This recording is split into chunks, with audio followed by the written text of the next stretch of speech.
საქართველოს ეკონომიკაში IT სექტორის ბრუნვა ბოლო 4 წელიწადში მნიშვნელოვნად გაიზარდა და მისმა წილმა მთლიან შიდა პროდუქტში 5% შეადგინა. პარალელურად მომატებულია ამ მიმართულებით დასაქმებულთა რაოდენობაც. მონაცემები ინოვაციების და ტექნოლოგიების სააგენტოს ეკუთვნის.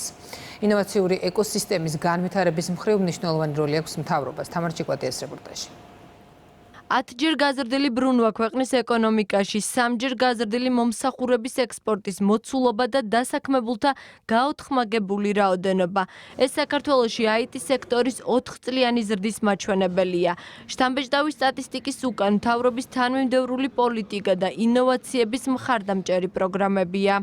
ეს არის საერთაშორისო აქსელერატორები, რომელიც საქართველოს მთავრობამ შემოიყვანა საქართველოში. ეს არის პირველი ვენჩურული ფონდი, რომელიც დაფუძნდა და წარმატებით ახორციელებს დასავლური კაპიტალის ინვესტირებას, მათ შორის ქართულ ინოვაციურ ეკოსისტემაში და ბოლო ორი ინიციატივა, რომელიც წელს განხორციელდა, ეს არის სპეციალური სტარტაპის სპეციალური სტატუსი, რომელიც 3 წლის განმავლობაში ნულოვან საგადასახადო შეღავათებს ანიჭებს შესაბამის სტარტაპებს და ეს არის ამ სექტორის სპეციალისტებისათვის სპეციალური ბინადრობის პირობების შემოღება.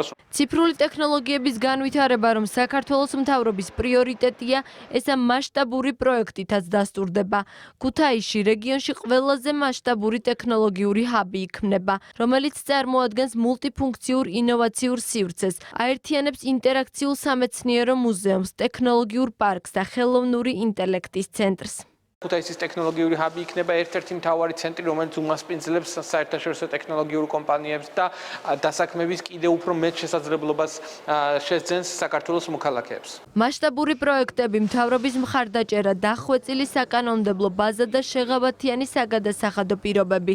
საქართველო რომ მალე ტექნოლოგიური ჰაბის სტატუსს მოიპოვებს, ამას IT სექტორის წარმომადგენლებიც ადასტურებენ. ის რომ ჩვენ გვაქვს უკვე რამოდენიმე საკანონმდებლო მექანიზმი ტექნოლოგიური კომპანიების, ასე ვთქვათ, მოსაზიდად და მეტი საერთაშორისო კომპანიის გამოსაყენებლად, ეს საქართველოს უქმნის ისეთ მდგომარეობას, რომ პოპულარიზაცია მოხდეს ქვეყნის, როგორც ტექნოლოგიური ჰაბი. ინვესტიციების მოზიდვასა და განვითარებისთვის გაწერილია მომავალი წლის გეგმაც. 2026 წლიდან სამთავრობო პროგრამის ფარგლებში 4 საერთაშორისო აქსელერატორი ქართულ სტარტაპებს გლობალურ ბაზარზე გასვლაში დაეხმარებიან.